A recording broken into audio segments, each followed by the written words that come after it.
And hello, late tea time podders around the world. Very good to have you with us again. We're here on a Wednesday. It's the first time for a while we've been here on a Wednesday. This is our usual home, and we come as late as we can on a Wednesday to allow Dave Tindall, who is always alongside me on the Late Tea Time podcast, the chance to get his gargantuan golfing brain around the world of golf and the tournament ahead.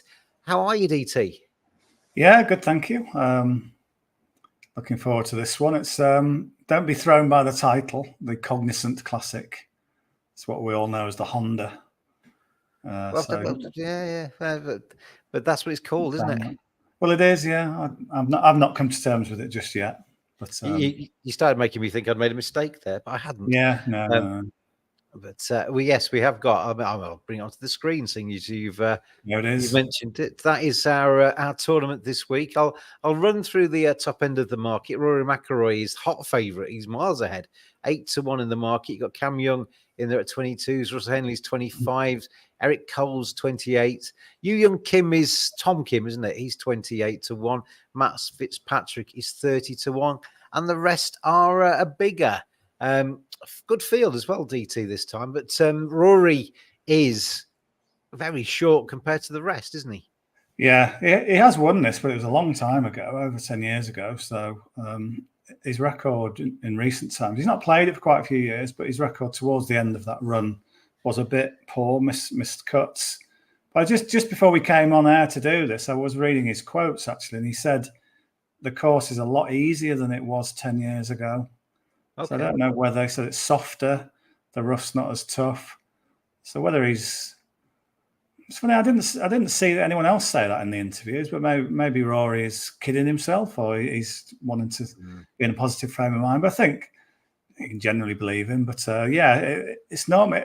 Very often this was won with sort of 9 under and 6 under and 7 under, single digits. But last year, I think last 3, it's got into double digits, and if Rory's correct, we might see something maybe, I don't know, 15 under possibly, which is a shame because you like the tough ones. There's enough easy blooming tournaments out there where somebody wins it with 25 under, so you want difference, don't you? So I always think something around about 5 under, 6 under as the lead is great, with a lot of people struggling to actually make par. Yeah, you don't want that everywhere, but then again, you don't want a birdie fest every week. So it's a shame if they've diluted this one a little bit, but we'll see how it pans out. Well, maybe Rory had something against Hondas in recent years. Now he likes to drive a Cognizant. Do you know what Cognizant is? Is it a thing? Is it I don't know. This is what happens when you brand up a tournament with your brand name. Not everybody knows what it is. No. Yeah, I've got no idea. And will it change our minds? Will we be going out and buying Cognizant stuff? I don't even know what is it.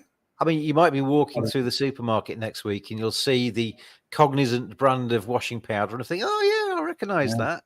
I mean, I've no idea if it's washing powder. It might be all kinds of different things. But Cognizant Classic is where we're at with this one. I mean, I've not got into the habit yet of thanking our sponsors, have I? I should do this right at the start of the show. Thank you to everybody at switchwatersupplier.com. And he's downing some water there. And if you're a business, DT, you could save money on that water by going to switchwatersupplier.com, registering. They'll do all the hard work for you. They'll find you the best prices. It can save you thousands as a business. And if you're a golf course, you use a lot of water. So switchwatersupplier.com. I think I've redeemed myself there by mentioning them in full. Anyway, so... If you are a golf course, by the way, this has got 13 of the 18 holes have got water on them. There you go. So if someone from Florida wants to get in contact with our sponsors, if you currently stood over a hose pipe and you're thinking, "Blimey, I'm using a lot of water to fill this pond," then there you go. Switchwatersupplier.com. So Rory is hot favourite, but we come as late as possible on a Wednesday to allow you to kind of sample what is around in terms of the press conferences, the rumours, the gossip, the latest news from the course. Has that led us anywhere? Does it lead us to Rory? Does it lead us somewhere else? It's funny, just as you say that, the man in question scrolls across the screen there. I don't know if you're saying it at the same time. but it was Daniel Berger was right in the middle of the screen, just as you said that. And he's the guy. To be fair, he was already in my thoughts this week because he loves this event. But I was really interested to see what he might say on the eve of it, because he's coming back from an injury that kept him out from June 2022 until the start of this year. So a long absence. And is he entering this tournament with relish? Berger. See. Yeah. I'll try and think of a few more. Maybe we should back him next week, because I think the week before you made a load of Jake Knapp jokes. Yeah, like sleeping, and he wins a couple of. I'm ahead of my time, DT. I'm always ahead of my time. Yeah. So there you go. Back Daniel Berger next week as well. But for this week, I wanted to see what his very latest thoughts were. We kind of know some of what he was going to say, because this is his local event. So some of his quotes: "I love this place. I played a lot of golf tournaments here as a junior, as an amateur. Always nice to come back. He loves the idea that he can sleep in his own bed and walk his dog and things like that. So it's really, he likes those home comforts. And it plays out, because the first time I think most people ever saw him, he was finishing runner-up after a playoff loss to Padraig Harrington in this tournament, 2015. So that marked him down with, who's this young kid, Daniel Berger? And since then, he's become top 20 player in the world. And his last two attempts here, 2021 and might have been 2020 and 2022, he was fourth. So he's got a second and a couple of fourths on his latest two attempts. And just that one, when he was fourth last time, he took a 5-shot lead into the final round. And you think, what a surprise that he didn't win here. But from what he was saying today, he said, when I played here in 2022, I was only 50% fit. And that's not a level you can compete at day in, day out. No. So I think at the time, we weren't completely aware how bad his back was, but it clearly hampered him back then. So this idea that maybe there's some unfinished business for him, I think. He was also, he was interviewed on the No Laying Up podcast, a really excellent podcast, just really sort of casually with his, his earbuds in and stuff like that. Do the guys on the No Laying Up podcast mention us at all? Well, I hope so. Yeah, well, if you're watching, next week, mention us. Yeah. But yeah, he was talking on there, and I think that the gap, the kind of 18 months off, was giving him a chance to sort of take stock a bit, get some perspective. And they were sort of saying, in the whole of golf, think of how many people played golf. You were the 20th best player. And he was kind of saying, I've sort of realized, that, and I should maybe take it in a bit more, appreciate it. He says he's a real grinder, and I think what we really wanted to know this week was how fit is he. So one of it, provides the perfect quote. He says he didn't want to rush back. He says it took me a long time. I didn't want to be one of those guys that came back too early and was hurt 3 months later. I wanted to feel 100% and be able to do everything I wanted to do, and that's where I feel now. And then the interviewer says, "Are you 100%?" And he goes, "Yeah, I feel perfect now." So, that's all good. There's no sort of, I'm not quite right yet. He's proper feels that this is right now. And he's had 3 comeback events. And in the latest one, he was 28th in Phoenix. So I think now he's got that marker down. Here he comes to one of his absolute favorite events. I think he's ready to really put in a challenge. And if you look, his price 40-1. You've got scrolling across the screen. Yeah. Presuming all things being equal, he remains fit. He remains a top golfer. You'll never get 40-1 on him here again. What do you think of that? Because that's 40-1 is 5 places. Yeah. You can get him at 35-1 for 8 places with Boyle. Yeah, I mean probably 35-1. There's a bit of me that wants to maybe split the stakes and have a bit of 40s. Just to get that bigger price, because he won't be that in a similar field next year if he's in the same form. He'll be 20s, 22, something like that. So this is like almost a one-off chance to get him at 40s. We're kind of trying to anticipate when he lands that big comeback finish, and just looks so obvious a place. And just the quotes he said in his press conference just backed that up, that all systems go really for him. So yeah, he's my number one bet this week. Okay, Daniel Berger then goes on to our betting slip. 40 to 1, 35 to 1, even 33s. You can get to different places with that. But Daniel Berger goes on to our betting slip. I've mentioned switchwatersupplier.com. Let's play their advert, shall we? All golfers want to stay away from the water. That splash as your round sinks beneath the surface is never a good sound. But golf courses rely on water to keep those fairways and greens lush. For that post-round shower or the clean glass at the 19th hole. Golf courses, indeed most businesses, spend way too much money on their water bills. Switch Water Supplier can cut your water costs and help your business save money. Register now at switchwatersupplier.com. They will do all the hard work and get your business the very best price for your water supply and claim money back if you've been overcharged. Switchwatersupplier.com. Switching made simple. I made that advert, DT. Anyway, I'm quite proud of that. Anyway, thank you very much to switchwatersupplier.com for their continued support of the Late Tea Time podcast. Back to the Cognizant Classic then. And we've had one pick, Daniel Berger, with relish, goes on to our betting slip. Have we got any other meat-based products that we're going to back in this tournament? No, but I'm sure there's a pun in there somewhere. The other guy, we're playing the local angle again, is Max Grayserman or Grieseman. Okay. Not Antoine Griezmann, it's Grayserman. I mean, who knows how you pronounce it, because he's got some interesting family history. I'm sure he knows how he pronounces it. Yeah, but I bet he gets a lot of different versions, and the original could be quite different. But Max Grayserman, so he graduated from the Corn Ferry Tour last year, and the angle here, as we're quite used to on the Late Tea Time podcast, he's a local guy. So he says, I spent a lot of my junior years down here, and then he says, there's some villas right over there. I used to live in one of those townhouses. So he's right on home soil. Now he lives 10 minutes away from the course. He says, I get to sleep at home. I've got my wife, my dog with me. So maybe him and Daniel Berger could go on a joint dog walk together, because they're both sort of delighted to have their dogs with them. A nice calming effect. Unless they start scrapping, who knows? Are you a dog man or a cat man? I can stomach a dog, yeah. I prefer dogs to cats. Okay. There's a whole new podcast if this one doesn't take off. Dogs or cats, which is best? Yeah. That's probably, I bet there is one. Yes. I've not heard of a golfer who got a cat. You always hear that they've got a dog. I guess if you go out for walks as a golfer, you want a dog, don't you? Yeah.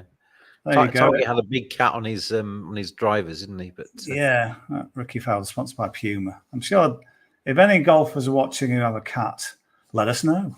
But yeah, so Max Griezmann's got the big local. Colin Morikawa looks like a cat man. Yeah, I could see that. Yeah. All right. Well, next podcast we'll go through the world's top 50 and decide whether they've got a dog or a cat or neither. You heard it. Tune in next week, everybody. Tune in next week. Get them tuning in their droves. But yeah, Max Griezmann. So what the interesting line is, neither of my parents are from the US. They're both from modern day Ukraine, which was the Soviet Union back then. So no golf over there. So yeah, who knows how you pronounce his name? It doesn't sound very Ukrainian, does it? Grayserman. No. I mean, I do a lot of tennis, DT, and other sports as well.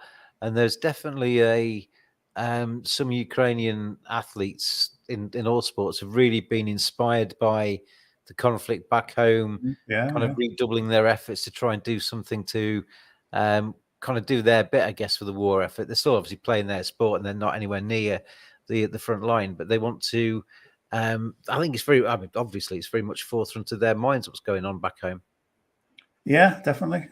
So he's got that interesting family history. He's also got an interesting kind of tour history, because one of the things he said is, Jake Knapp is a good friend of mine. We stayed together in Airbnbs.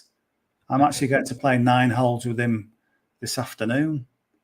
So you often get that there's a line of thinking in golf where you get this sort of inspiration by comparison. So you see your mate win, and you think, I could do that. I was playing alongside him on the Corn Ferry a few months back. I only beat him last week. Yeah, you just get that buzz. Well, I've been beating him in practice for sort of money games or whatever.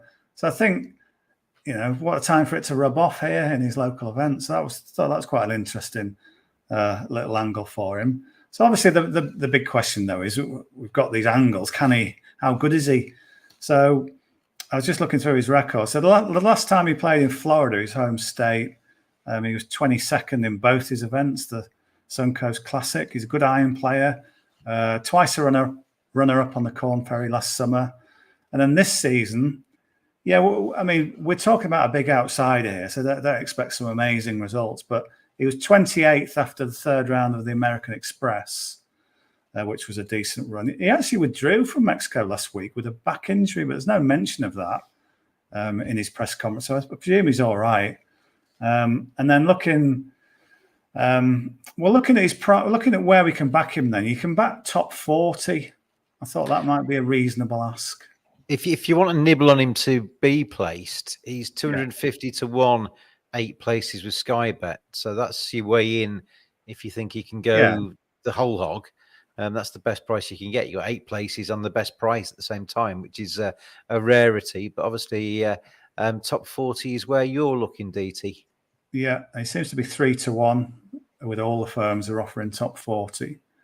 It's one of those ones that's the bet, the top 40. But yeah, it's always tempting, isn't it, to go for the big one as well, just in case he has a great week. The other market I like him in though as well is for first round leader. Okay. I mean, that is a market you can win. I mean, ask him to win over 72 holes. Yeah, that's a bit of an ask, but for 18, certainly could do. And there's a couple of things with that. It's going to be windy in day one. So that's good for a guy who plays all his golf in Florida. He's used to that. But it also looks like it's going to be slightly less windy in the morning. And he's got a morning tee time. So that just gives him a slight edge, I think. And then I was looking at his round one record. And it's really good. So in his last 11 Corn Ferry Tour events, he finished in the top 7 in 6 of those after day one. So that's a really good strike rate of being right up there on day one. So he's traditionally a good starter, got a good tee time on his local course. They actually asked him, this property's got about 4 or 5 courses. And they asked the question, how many times do you think you play? And he says hundreds. So he's very, very familiar with all this. So it's just an edge that you wouldn't have known about previously. And, add in the Jake Knapp sort of thing as well.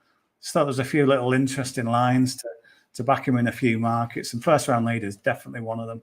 Well, he's a good price as well. 175 to 1, 6 places to be first round leader. 3 to 1, as you say, to be top 40. 251 to win the entire thing. 8 places available on him for that. So kind of big numbers, aren't they? Yeah, they are. Yeah, I think you can even get 200s if you take a place less in the first round leader. But yeah, I think those would be the markets to back him in. First round leader and top 40. So Max, I'm going to let you say Grazeman. Yeah, he's on our sheet. He's on our betting slip. Then Max is. So good luck to him. Hopefully his back is firing on all cylinders, and he can do the business. And if we can land a 250 to 1 or a 175 to 1, 200 to 1 for him to be first round leader, or even a 3 to 1 for him to creep into the top 40, that'll make it a successful week, DT. Yeah, and I've got one more actually. One more. I've stripped us all the assets, ready to play the outro screen. Okay. And you're still going, aren't you? Yeah, just one little quick mention for the first round leader. I don't particularly fancy him to be there after 72, but Zach Johnson is traditionally a very good starter in this event. I was looking where he was after day one in the last few years. So 2019, he was 2nd after day one. 2020, 3rd after day one. 2021, 9th after round 1. Last year he was 14th after round 1. So overall, in 6 of the last 9 years, he's been in the top 15 after day one. So for whatever reason, he just gets to this course and immediately finds a groove. Obviously, you're thinking, well, since the Ryder Cup, he was the US captain, of course. What's he done as a golfer? Well, two quick things. One of them, I don't know if did you watch any of the Phoenix? The waste I didn't see any of it. No. When it was just like kind of the last days of Rome, and everyone was drunk on Bud Light and everything, and they were just disgracing themselves. Well, there was one bit where they were shouting. I did watch a lot of the Phoenix, but I did. There's a clip where someone's giving it that from the crowd, maybe about him losing the Ryder Cup, and he just comes over to them and goes, "Shut up!" like that at them. So he's got the fire in the belly still, Zach Johnson. And if it's going to be windy, well, he's a great wind player. He won the Open Championship at St Andrews in 2015. And that year, they had to actually stop playing because it was so windy and the balls were rolling on the green. So he came through that. So the wind, I think, is only a good thing for him. And then just to add a final kind of plus point for him, in the American Express last month, he shot a first round 62. Wow. So he's got some first round leader form, very, very recently. So got all the experience for the win. Still got that fire. Always goes well in the first round here. And I think if you've got that first round leader market open still, I think you'll find him at a big price. Yeah, I'll run through the prices. Actually, Max Grazeman to be top 40 has changed since we've been on air. So whether the weight of your words has brought him in a little bit. But Daniel Berg at 40-1, 5 places to win the Cognizant Classic. Max Grazeman, he's 200-1 to be the winner. He is 19-10 now to be top 40. 150-1 first round leader. So he's come in significantly since we've been speaking. The power of Dave Tindall's words and Zach Johnson, 225-1. Get on it quickly. Tindall's spoken. That will change. Is Zach Johnson, is that first round leader price? That's first round leader price, yeah. 225s? Yeah, 225-1. And that is with 5 places with Bet365. You can get kind of one more place elsewhere for kind of a less of a price. It's up to you. Yeah. So yeah, shop around, see what you think. But yeah, I think he's one who could certainly make a big mark after 18 holes, Zach Johnson, because he normally does here. Yeah, pounce quickly though. Dave Tindall's spoken, and those prices are coming in. The weight of money after Tindall has spoken, and his words has already reduced the prices of Max Grazeman. DT, as always, thank you very much.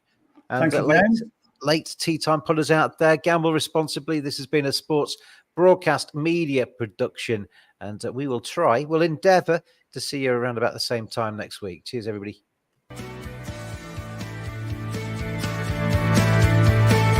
Always gamble responsibly.